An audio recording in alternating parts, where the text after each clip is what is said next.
Hey guys, it's me, Miss Jaidynn Dior Fierce, and yep, guess what? It is past that time of the week where I do another naked RuPaul's Drag Race review.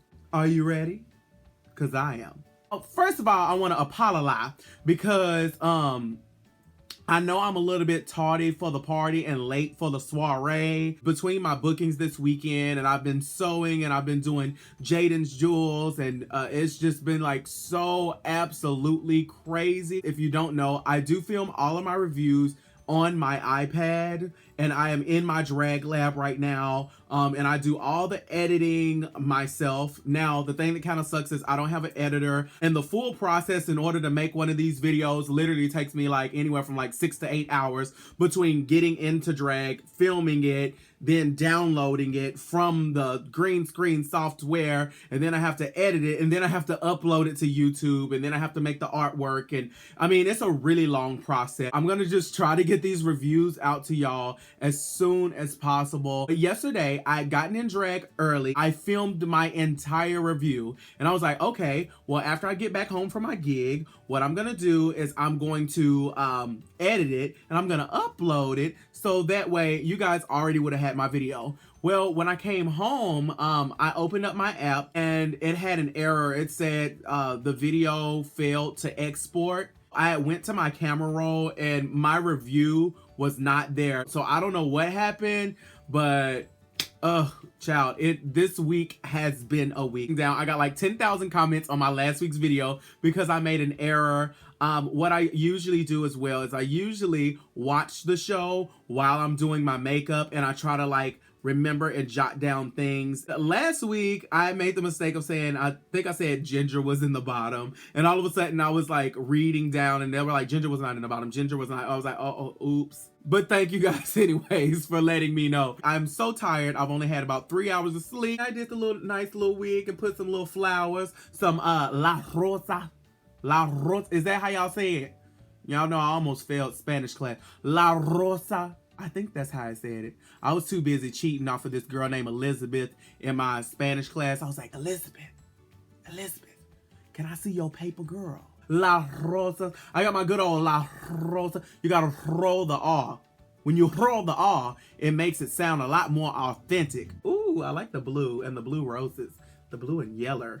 And I got my ring too, yes. And I'm showing my man hands again. Enough talking about me and all of my issues in the world. Let's talk about RuPaul's Drag Race Snatch Game. Now, everybody knows that the Snatch Game is like the most iconic episode. I just had a vision that I shouldn't have did Raven Simone. Mama Ru walks in and she's about to do her rounds where she goes over and she talks to everybody about their character. Well, Mama Ru walks over to Adore Delano and Adore is out of it. Last week's episode was really hard on Adore because she got the really harsh critiques from Michelle Visage, and she was already defeated as it was. And I didn't think that this episode, I thought that she would be over it by now, but obviously not, because when Mama Ru was talking to her, she began to start crying. She feels like Michelle Visage's comments were personal. Now, I want to know y'all's opinion on the situation. I'm going to let you know my opinion of the situation. I can see both points of views. Now, I can also sympathize with Adore Delano because I know exactly how that feels when you have your own drag aesthetic, you know, something that where you can express. Drag is an expression of who you are. And when you are expressing yourself and you have someone to tell you that you are not good enough or you're not polished enough. I went through that a lot on my season, which is another reason why I, especially, you know, after the first few episodes, I just started going on a downward slope with my confidence because I was really hurt, you know, when it, you know, especially like the Death Becomes Her, because I worked so hard on that costume. Every single runway look that I wore on the main stage last year, I handmade. Is my sewing the best of the best? Absolutely not. But when you put yourself out there and then you get critiqued on it, it can be personal because it's your aesthetic. It's your drag aesthetic. It can be a little bit hard when you are in a competition and you want to win and you want to get to the top, and it's kind of like, oh my gosh, like they hate it. During my season, I got tweets and stuff, and people were talking on blogs and stuff, talking about, oh, well, she needs to wear something longer. Why is she wearing stuff so short? Why is she always showing her legs? I love to wear things that are short, and I love to show my little thick legs and my cootie cat.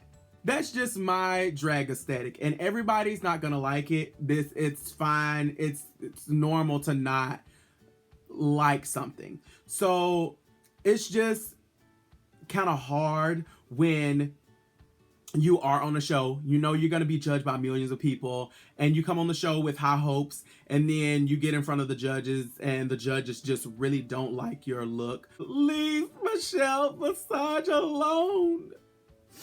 Leave Michelle Visage alone. She's a human. It's a TV show.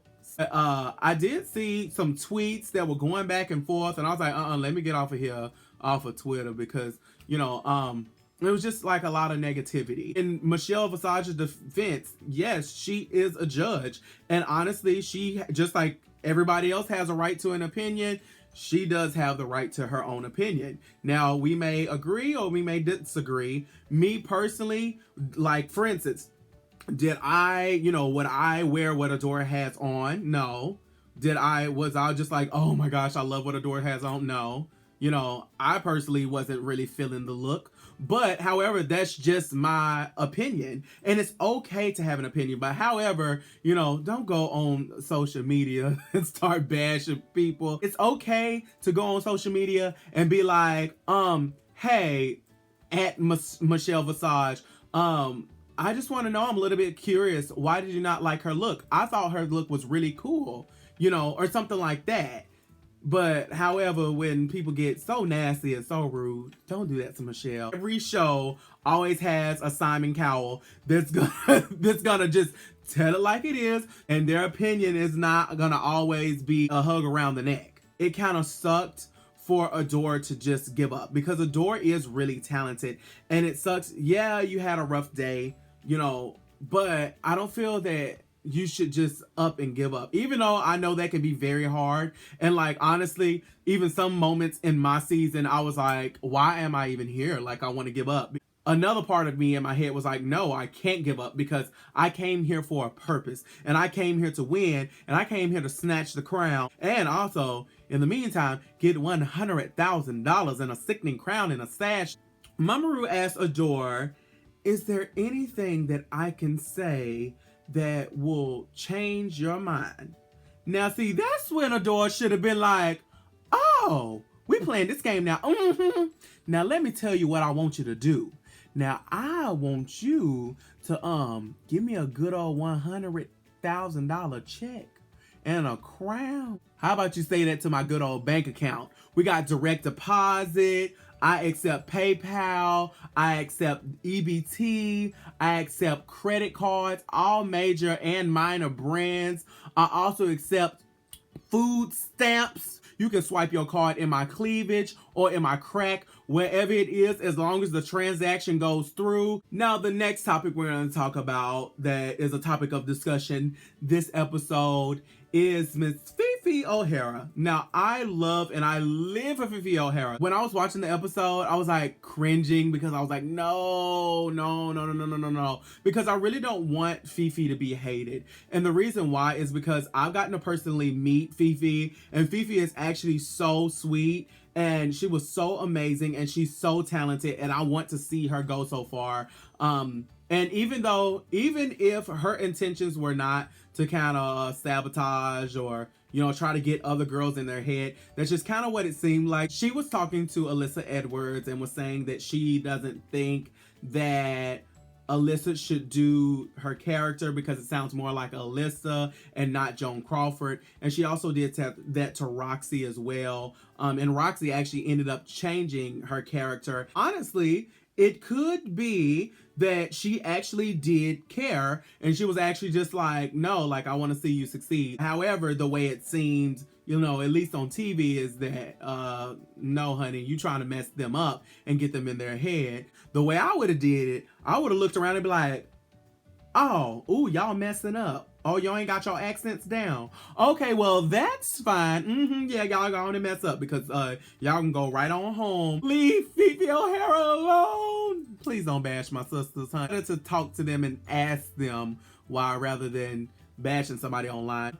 I love watching everybody's Snatch Game characters just to see how they can make the characters come alive. And there are some girls like me who kind of suck in that department. We could only pick one winner.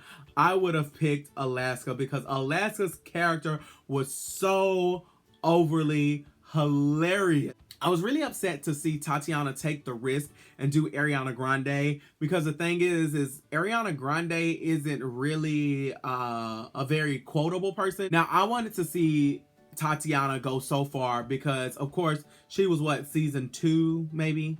Correct me if I'm wrong.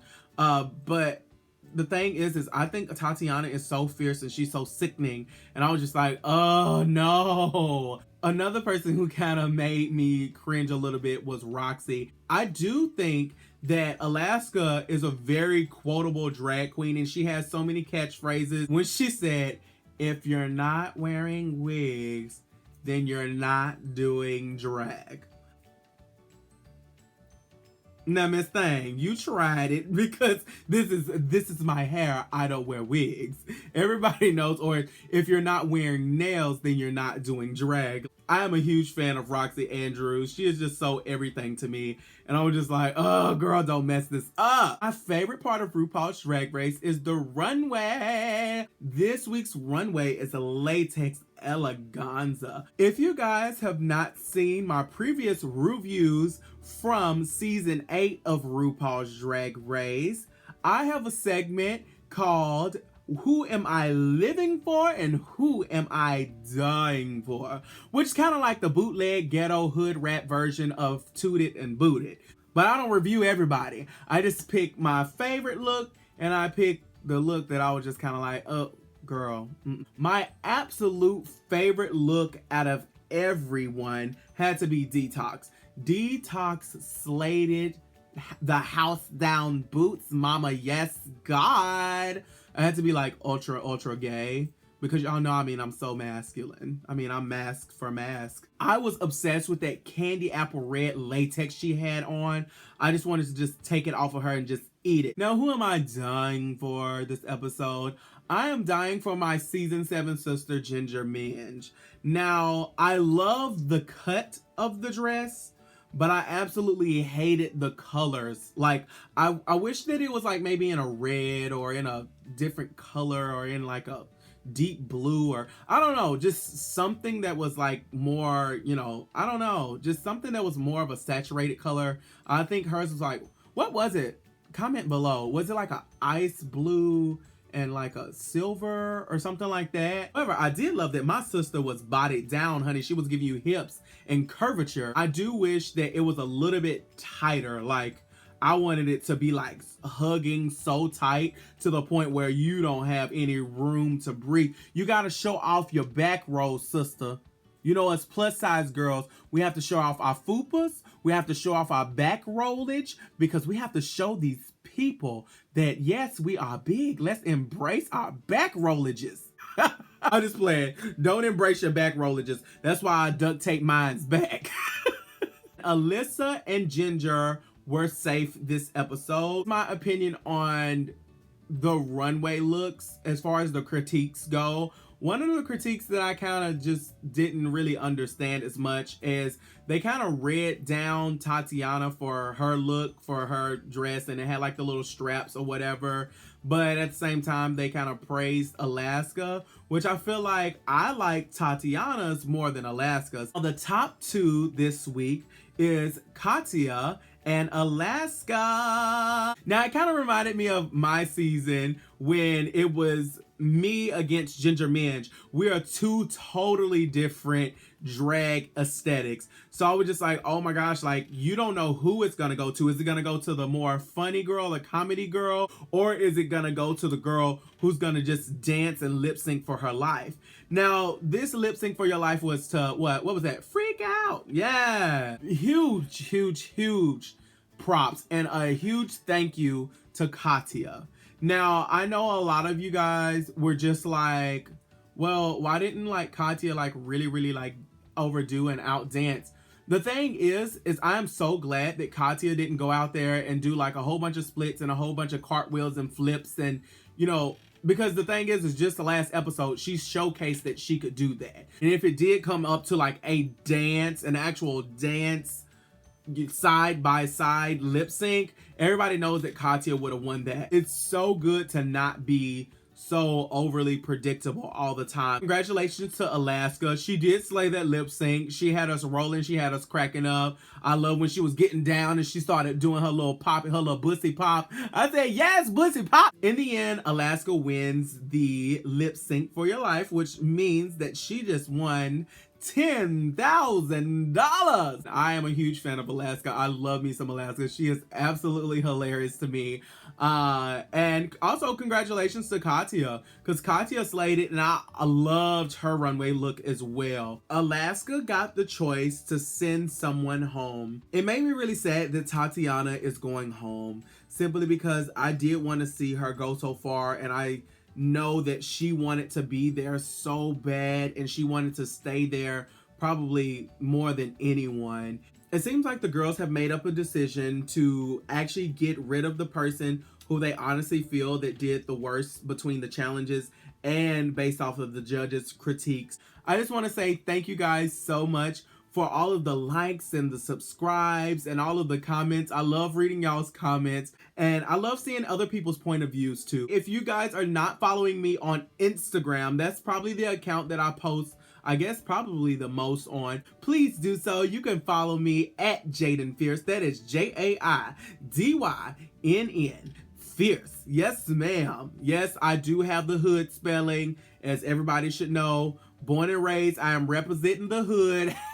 Well, I don't live there anymore. I have moved to the suburbs where the birds is chirping and the birds don't get shot. I cannot wait to see next week's episode of RuPaul's Drag Race AllStars. Let's see what the girls are gonna get into and who will be going home. And let's see if somebody's gonna be coming back next week. I love you guys. Thank you so much. And I cannot wait to see you next week. And work that puss.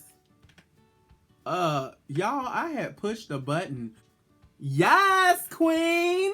Who needs makeup anymore? Well, you can do this. Ladies and gentlemen, it's a preview of next week's look. Yes, or is it gag worthy? Yes, queen!